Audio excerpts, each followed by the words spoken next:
morning, everyone. Welcome to Tuesday edition of FPC Radio Live. It's December the 27th.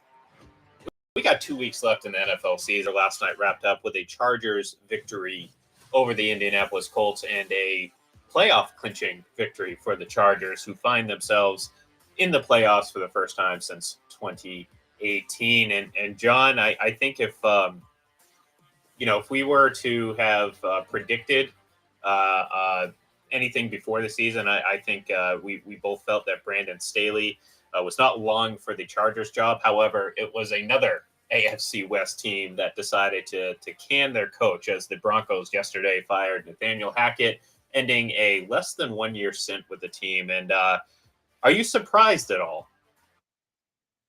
That they fired him? Absolutely not. I thought it may have come earlier. I mean, I think they may have been the most disappointing team in football. They're 4-11. Most expected them to make the playoffs, and it just got off to a bad start. Remember, Ian, on opening night in Seattle, you would think that Denver has a better squad than Seattle, which throughout the season we've learned isn't the case. But clock management and timeouts and all of that, it just looked like he was in over his head, and he didn't even last a full year. The same thing happened last year with Urban Meyer. I think for different reasons. Urban Meyer, not necessarily the best guy. I think Nathaniel Hackett's a peach of a man, which probably is a reason why he's not a really good head coach. He's probably too nice a guy. Good offensive coordinator. But, I'm not surprised that it happened yesterday, but I think it could have happened even earlier. They're just a mess. And now they have new ownership, which can just clean house with everything except Russell Wilson's contract, which they have the money to take care of it, but it's going to be a sizable cap hit no matter what they do. So, not a real surprise. You kind of hope that the guy holds on for the rest of the season, but that was an embarrassment, 51-14 to the Rams on Sunday. So I think at that point they were like, let's move on and get ready for 2023. Yeah, and I'm glad you pointed out the difference between he and Meyer, because Meyer, the Urban that was just total incompetence at every level and borderline, some very just questionable behavior on his behalf. Look, obviously Hackett deserves to shoulder a lot of the blame here. He's the head coach, and certainly they did not play to your ability. But I mean, I'm not going to give 100. I agree. Like, he probably should have been let go. And good organizations make these moves. I'm not saying that the Broncos are a good organization, but this is the right move to make. Don't, for the sake of just trying to save face, hold on to a very obvious mistake. I think we all, and maybe someone will admit it down the road, but I think we all thought this, the hiring of Hackett was a prerequisite to bringing in Aaron Rodgers, and obviously that didn't work out. So they went to plan B or C or D or whatever it was in Wilson. And look, like I said, I mean, Nathaniel Hackett deserves to shoulder a lot of the blame here, but he was saddled with some very, very bad quarterback play. And you're going to be hard pressed to find any coach that's going to have success. Certainly a first-time head coach with we're not just talking about subpar play. We're talking about play so bad, like you're talking about on the level of like a rookie first-year bust. You know what I mean? Like, we're not talking like, well, we see young coaches come in with young quarterbacks all the time and have more success. No, we're talking about you built your team and you had this reasonable expectation that you're going to get a certain level of play from your most important position on the football field. I think we agree, despite the last Sunday's game, up to that point, the Denver Broncos defense was a serviceable at worst unit. So I think for the most part, they were playing fairly well considering the circumstances. But when you have such poor quarterback play, when you try to get Drew Brees and you end up with Brock Osweiler, that screws up a lot of problems. That screws up a lot of plans. And maybe Brock's just the first name that came to mind because he was a former Bronco. And even he, I don't think he was played as poorly as Russell Wilson has played. Certainly not during that Super Bowl season, even though he wasn't, again, he was a serviceable quarterback. Russell Wilson has been less than that. So I agree that Hackett needed to be fired. You thought he could have at least made it to the end of the season, but 51 points against the Rams, who a team that just is not good. at the moment. That's at that point you just gotta cut bait. Like, what are you waiting for? Yeah, obviously the team quit on Sunday, right? I mean, the Rams have been horrible themselves this year, and to put 51 on the board is kind of shocking. So, yeah, you move on from Nathaniel Hackett. I'm sure he'll find another job as an offensive coordinator or positional coach, whatever. He was the offensive coordinator with Green Bay the past 3 seasons. He wasn't the play caller. Matt LaFleur is the play caller. Nathaniel Hackett had a great relationship with Aaron Rodgers because I think essentially he made Aaron Rodgers laugh, Yeah. which I guess is a good thing to do to keep your quarterback kind of happy. And that's what he was able to do. Maybe he goes back there, a la Matt Patricia going back to New England and spends the rest of the year I think the better example, tweaking things. I was going to say the better example might be Josh McDaniels going back Sure, to the Patriots. Yeah, at the end of 2011, Yeah. he was let go by the Rams late in that season as offensive coordinator and kind of helped. Billy O'Brien was the offensive coordinator, and he kind of helped, and the team got to the Super Bowl. So, yeah, that could be a case just to come in and maybe be another set of eyes to see what's going on with the Green Bay offense. I don't know if Adam Stenovich, the current offensive coordinator, would be too thrilled with that, but that offense has been shaky this year, so maybe bringing Hackett in will help a little bit. But, yeah, teams move off of coaches now, especially when you bring in a new owner that's worth billions of dollars. They'll write the big check and say, just please go away. Mm-hmm. If it's a $30 million check that they have to write over a certain period of time, they're fine with that because there's no cap when it comes to spending money on coaches and staff and scouts and all of that stuff. So owners that have incredibly deep pockets, they can afford to do this. A little different with Mark Davis, who may be the poorest owner in the NFL, which is kind of an oxymoron, but he has to be careful with that. I think that's why Josh McDaniels will come back next year because he's already paying John Gruden $10 million a year to not coach the Raiders. I don't think he wants to pay $7-8 million a year for Josh McDaniels not to coach next year. Now you're up nearly $20 million a year just on the head coaches. Let's not forget you have to also pay all the assistants if you bring in a new coach and do all of that. So it just didn't work out in Denver. It was a colossal failure. Yeah, and look, I mean, the obvious reaction is now, Sean Payton. Sean Payton's obviously, he seems to be coming back in some capacity with some team, and it's kind of gearing up to be a Sean Payton sweepstakes. And look, I think he's worth it. I think he's one of the rare few guys that you bring in and think, he immediately is going to make a difference. Now, the problem is though, and I'll ask you this, or anyone who's listening who wants to comment, like how much do you think he would want the Denver job? Because look, this isn't just you can come in and kind of, shape the team how you want.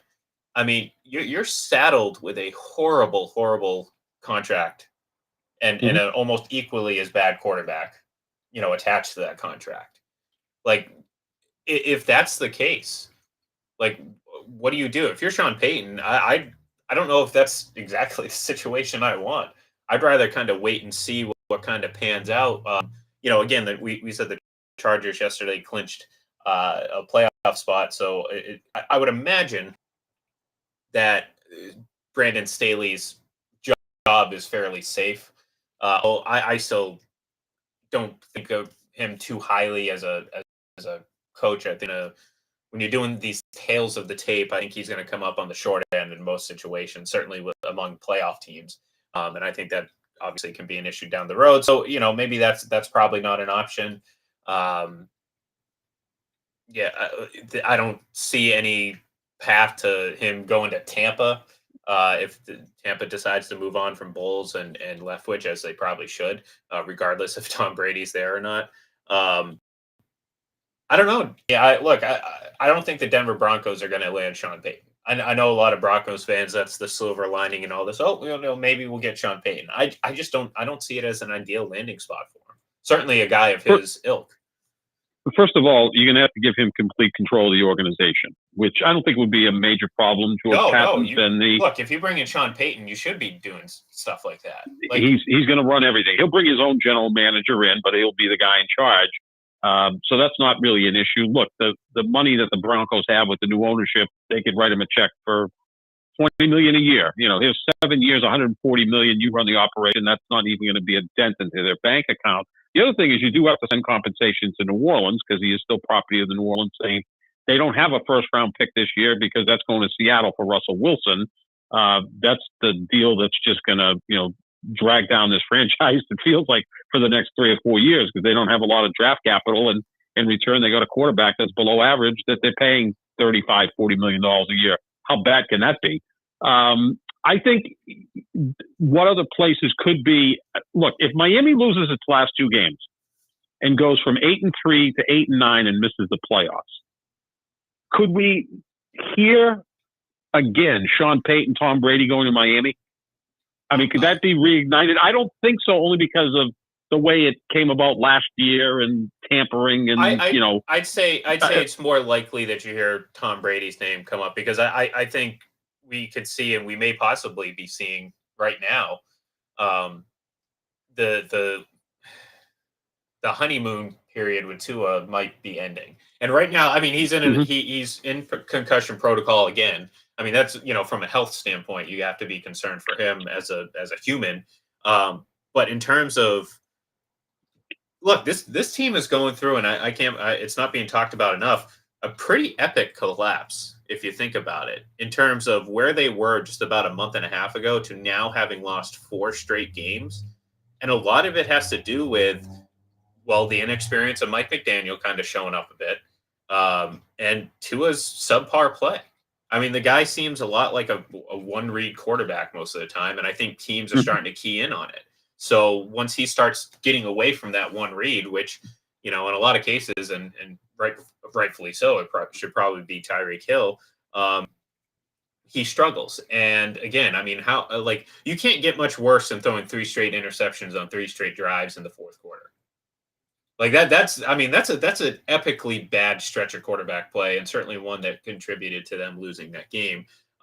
So to your question, I think it's far more likely that you hear, Tom Brady to Miami than Sean Payton, just because kind of to your point, the complications involved with obviously not only giving up draft picks to the Saints, the tampering charges before, and, I do think that Mike McDaniel has a much longer leash than, say, obviously Nathaniel Hackett and Tua. So I think if ownership's looking at it, they're like, look, we can Tom throwing to Tyreek Hill and Jalen Waddle. You kidding me? Like, I think look, it would pain me as obviously a Patriots fan, but as someone who wants to see Brady succeed if he does play next year, it's a really good situation offensively. There's work that needs to be done for this team. This isn't a ready win team now, because as much as Tua has struggled, it's not all on him. But this team, I mean, again, I'm surprised that it hasn't been talked about how much of a, I guess, I'm not going to call it an epic collapse yet, but if they lose next week or this week to New England, things can change and heads can roll very quickly in that organization. Yeah, we will have seen 2 teams in the AFC just completely collapse, right? The Dolphins were 8-3. The Titans were 7-3. What if they lose all of the remaining games and end up 8-9 and 7-10 respectively? I don't think Mike Vrabel's in danger, but they did fire the general manager. They seem to have some internal issues with the organization. But I think if Sean Payton's looking at a place to go with a great young quarterback, the Chargers makes the most sense, right? Because it's Justin Herbert. You look at the other great young quarterbacks in the AFC, they're buttoned up with their coaches, right? Buffalo, Cincinnati, Kansas City, Baltimore. I think they're all set. I'm going to put Trevor Lawrence in there. He's ascending, and Doug Peterson has done a great job with him. The place where you could see an upgrade in coaching and get an offensive mind like Sean Payton, which I think would prop up Justin Herbert, would be obviously with the Chargers. They are also notoriously cheap, the Chargers. And they don't generally let coaches go too soon. They rather hold on to them an extra year, and then they pay for it by having a 5-12 season or whatever. And also, they still owe the league a bundle of money for the transfer from San Diego to LA, which they haven't even begun to pay. I mean, they're not, look, all these owners are rich, wealthy, whatever you want to call them, but there's different degrees of wealth. And the Chargers aren't quite up there with, say, the Broncos, who just have oodles of money, can do whatever they want. So, or Sean Payton could just say, you know what? I'm going to take another year. I like this TV thing. Yeah. I'm making 10, 12, 14 million a year, and he's really good at it. Oh, he's right. I mean, he's really good. He is, but I don't.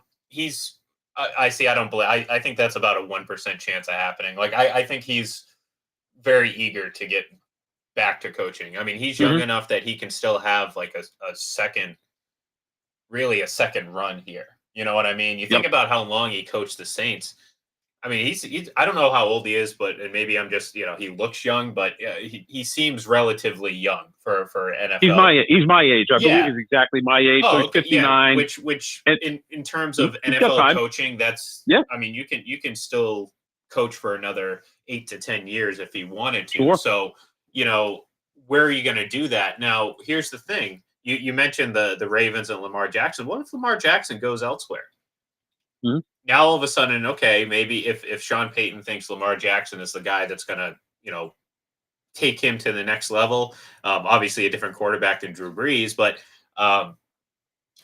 maybe that opens up an opportunity elsewhere, another team that we're not even thinking about right now, because Indianapolis, right? Obviously, they're probably going to be looking for a head coach. Then again, Jim Irsay may be so loyal to Jeff Saturday that it's going to warrant, giving him a full season, which I don't necessarily think is out of the question. And I know that the easy thing is to jump on Jeff Saturday, but the guy kind of came in with just into the fire and has to kind of learn on the go. I'm willing to give him a little bit of time, but going back to Sean Payton, if that Colts job ends up opening up, maybe he's a guy that goes there, but I don't know, maybe he doesn't want to deal with Jim Irsay. Yeah, it's it's an interesting situation brewing. Obviously, I think Denver ultimately decided, hey, we're going to fire this guy anyways. So let's just, after that 51-0 or 51 point, allowing 51 points against the Rams, it was enough is enough. It's time for a change, and I don't blame him. Look, it sucks for Nathaniel Hackett. You hope he ends up landing on his feet in a better situation. But the Broncos have a lot of problems, and that was just one of the issues that they had to resolve. And I just personally don't think that expecting or thinking Sean Payton is a realistic option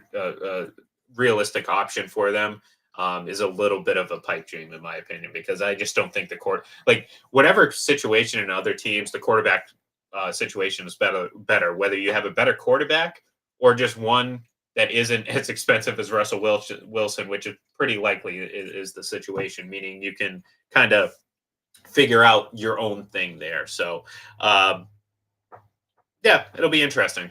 The Colts need to figure out the quarterback position. They've had a different quarterback for 6 straight seasons. I've been hearing that since 2011. I've been hearing that since 2011. And look, I mean, obviously they thought they did with Andrew Luck, but his retirement has his retirement obviously threw another kind of wrinkle in their plans, but at this point they're just kind of swinging and grabbing whatever over the hill veteran that they can grab. So I believe, we've gone through Phillip Rivers, Carson Wentz, now Matt Ryan. Who's the next? I don't want to say Tom Brady. I feel like, wait a minute. He's not quite over. I'm not going to call him over the hill, but maybe there's another older quarterback that's kind of lingering there that would be up next for the Colts. I can't think of off the top of my head. Well, maybe back Jim Harbaugh to be the coach quarterback. Yeah, there you go. I mean that, and it wouldn't surprise me if Irsay does reach out to Harbaugh to run in Indianapolis. He's beloved in that city. Brought them to the AFC Championship game 25 years ago. A good relationship. He can pay him more than Michigan pays him. Maybe if Harbaugh wins the national championship this year, he goes out with that and goes back to the NFL, which I think he was a very successful coach with the 49ers. Yeah, there's so many different places that these coaches can go. Carolina might be up for grabs, although I think Steve Wilkes has done a sensational job in Carolina. If they make the playoffs, he is 100% going to be the coach next year. He's done a great job. I mean, they traded Christian McCaffrey. He's had a rotating quarterback carousel, and somehow they're finding ways to win and give him a lot of credit. Why not stick with a guy who has done a good job? Sometimes the guy you have is better than the guy you're looking for. But yeah, you would think Sean Payton's going to be coaching somewhere next year. I mean, the one place we haven't mentioned yet, and it's always been rumored, is Dallas. And again, let's say Dallas goes 12-5. There's a wild card team, loses to Tampa in the wild card round. Does Jerry Jones just say it's time to move on from Mike McCarthy? Now, Jerry Jones, he's not George Steinbrenner. Steinbrenner had a hair-triggered temper and would get rid of managers constantly. Jerry Jones has been pretty loyal to his coaches. I think over the last 20 years, it's been Parcells, Wade Phillips, Garrett, and now McCarthy. Over 20 years, that's pretty stable. So he doesn't just get rid of coaches, but Peyton has always been the apple of his eye. Yeah, I was going to say, if you heard me chuckling in the background, I just immediately went to the Seinfeld. Billy Martin, Lou Piniella. Right, exactly. Billy Martin, Buck Showalter. Oh, yeah. You didn't hear that from me. yeah, exactly. Yeah. Oh, man, good stuff. Look, I kind of reminded myself a little bit about, we talked, going back to shifting to the Colts and to less about coaches and more about a player. We talked about Matt Ryan recently and about his Hall of Fame resume, potential Hall of Fame resume. And we talked about how much that those two, the worst comebacks in the regular and postseason history, he was a part of, just unfortunately for him on the opposite side, how much that's going to be talked about. And I was thinking about it yesterday. If this is it for Matt Ryan, it very likely could be. His final start in the league is going to be the biggest comeback in NFL history. Mm-hmm. And like I said, I mean, you cannot talk about Matt Ryan's career without talking about Super Bowl 51. And his resume reads like a very, very, very, very good quarterback. He has an MVP. He made a Super Bowl appearance. But like I said, the biggest things that are going to be talked about are the comebacks that he was a part of, just like I said, just not in a positive way. So I was thinking about it yesterday. I'm like, man, if this is it for Matt Ryan, that's going to be his final start. Yeah, absolutely could be, right? He's 37, 38 years old. Where's he going to go? He's made $300 million, so financially he's all set. I said last week that I think a comp for Matt Ryan is Boomer Esiason. Mm-hmm. Boomer had a really good career, won an NFL MVP in 1988, got to the Super Bowl, lost an excruciating game to the 49ers. Not quite as dramatic as Atlanta losing to the Patriots in Super Bowl 51, but, somewhat similar resume. Now, Ryan's raw numbers are better than Boomer's because of the time that Boomer played compared to the time that Ryan has played. But I think they're pretty comparable quarterbacks, and Boomer gets no love for the Hall of Fame. Matt Ryan may get a little bit more because people will get excited by the raw numbers, but I think they're pretty comparable quarterbacks. Yeah, no, look, I agree. It's a great comp. And I don't think Matt Ryan's a Hall of Famer either. Just like I said, it's going to take some time for, I think, these numbers of this era to kind of level themselves out. Like I said, we're seeing just a boom with these young quarterbacks now because of, obviously they're talented, no doubt about it. But they're spending a majority of or their entirety of their career in a pass happy NFL. So how do we judge that against the past? I think it's getting a little bit more difficult because when you see again the sheer volume of numbers versus some of these guys, like, people bring up Troy Aikman and some of these other guys that have modest passing numbers, either a very almost even touchdown to interception ratio or, a modest amount of yards or whatever. It's hard for them to comprehend the significance of the difference. You know what I'm saying? Mm-hmm. You're sitting there saying, oh, but Matt Ryan is top 10 this, top 10 that. Yeah. But understand this. I mean, he also came into the league at a time where things were changing. Like even you're going to see other guys. Like I said, I mean, you look at, Patrick Mahomes is being the fastest player to X amount of yards. You know who was doing all that stuff before? Matt Stafford. And none of us think of Matt Stafford as an all-time great. I think he's, obviously having the Super Bowl. He's done some really nice things in this league, but it's a combination of very talented players, because I'm not going to just sit there and say, oh, it's just because of the era. And I'm not trying to downplay what they've done, but it's a combination of being very talented and taking what you get. And what you get right now is a very pass open league. And like I said, I think Matt Ryan is kind of the epitome of that. A guy that's essentially played his entire career during that time. And, again, I don't want to call them empty numbers because they're not empty numbers, but you know what I mean? That's what it kind of feels like. Yeah, we see this in the NBA. Like Marcus Smart's now made more three-pointers than Larry Bird or Ray Allen as a member of the Celtics. Like, does anyone in their right mind think Marcus Smart's a better three-point shooter than Larry Bird or Ray Allen? No, it's just the sport's different. Yeah. Larry Bird had barely three-point attempts per game because it wasn't a big thing in the 80s. If he was playing today, he'd average 10 three-point attempts per game and probably hit 4 of them. And, that would increase his scoring. So, yeah, I mean, the way the game is played now is different than it was 20 years ago.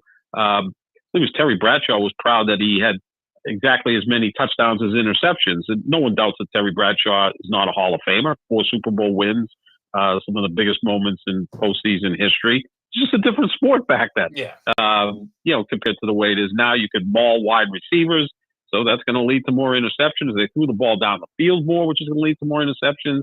Your offensive linemen couldn't pass protect like they do now. So it's completely different. So to compare the numbers of today to 20, 30 years ago, it's just not fair. So, yeah, I think Matt Ryan right now, I'd say, is not a Hall of Famer. Maybe if he won that Super Bowl, that would have been enough to put him over the top. But, look, Rich Gannon had a sensational career too, right? Wasn't he league MVP in 2002? Went to the Super Bowl, blown out. Really good quarterback, but he doesn't get any love for the Hall of Fame, nor should he. No, I look, and that's the thing. It's like, this isn't the Hall of Fame or very good. It's the Hall of Fame. It's supposed to have a very high standard. So, but yeah, it's unfortunate because I like Matt Ryan. I don't have any. I just realized I said Matt Ryan at we have a little timer at the top of the back end here. It was 28:03. Oh boy. I mean, that was very unintentional, but he just can't escape it. He can't escape it. No. Yeah. So very, like I said, very nice career, but what are you going to do? So, before we go, I got to ask you, John, what's your confidence level in the Packers right now? Because, just like everyone, we wrote them off a while ago. If they win out and the Commanders lose just one game the rest of the way, they're in the playoffs. Mm-hmm. Which, again, playoffs, I feel like Jim Mora right now. Playoffs, Look, I think it can happen. You know what I mean? Yeah, obviously divisional round opponents are going to be pretty tough. They've already lost to both of them this year. I still don't buy them doing anything in the playoffs at all. But at the same time, it's like, here come the Packers. They're going to make the playoffs, or there could be a very good chance that they do make the playoffs. And so I guess I'll ask you, what's your confidence in that actually happening? Fairly confident because they wrapped the season up at home against Minnesota and Detroit. I think they can beat those teams at Lambeau, so that would put them at 9-8. Obviously, they need to win both games to even be in contention. Now you got to see what Washington is doing. If they split their last 2 games, then they end up at 8-7-1 or 8-8-1, which is a half a game behind them because they did beat the Packers earlier in the season. The Giants, I think, are going to make it. They'll be one of the other wild card teams. And if the Packers beat Detroit, that knocks Detroit out. Seattle kind of is imploding at the current time. So, yeah, if the Packers win out and get a little help with the Washington Commanders losing, they'll sneak in as the 7th seed, which would set up a wild card matchup either at Minnesota, which I think they could win there, or at San Francisco, which I don't think they could win there since Rodgers is 0-4 in his career against the 49ers in the postseason. It's not been a good matchup, and I think San Francisco, might be the favorite now to represent the NFC. They're getting healthier, and Philadelphia's battling some injuries. So, yeah, it would be a testament to get in, though, because they were 4-8, and it looked like it was collapsing, and give them credit for battling through and winning 3 in a row, getting back in contention. And the part that I really like is it looks to me like Rodgers at least looks like he's having some fun out there and he's remaining competitive. I think he's a competitive guy. We saw that on Sunday. He's trailing plays. When I see the quarterback trailing a play on a long run, that to me means the quarterback is engaged in case there's a loose ball, a fumble. he's there to try to recover. That's someone whose head is in the game, and I like that. Yeah. That's a good sign, which leads me to believe he's coming back next year. And if those wide receivers grow and they get healthier on defense, that they'll be back in contention next year. So it's not a total loss. It's not like they imploded and ended up 4-13. So I give them credit. Not going to be an easy game on Sunday against Minnesota. Detroit's always battling them. They've always played these close games against Green Bay. So it's no guarantee, but they're at home with an opportunity to get to 9-8 and then hope for the best with Washington losing one of their final two games. Yeah, and that's the incredible thing about it. As much as it's been a struggle for obviously the Packers, and you look over across the country or down across the country to the Buccaneers, who remarkably can clinch the division with just simply a win over Carolina this week. It's amazing that both those teams are there right now where they are. So, all right. It's going to do it for us here today. Thanks, everyone, for tuning in. Be sure to follow us on Twitter at FPC Radio Live, and head over to fullpresscoverage.com to check out this show and all of our great shows, as well as all the great content being produced over there. So thank you, everyone, and we will talk to you tomorrow or Thursday.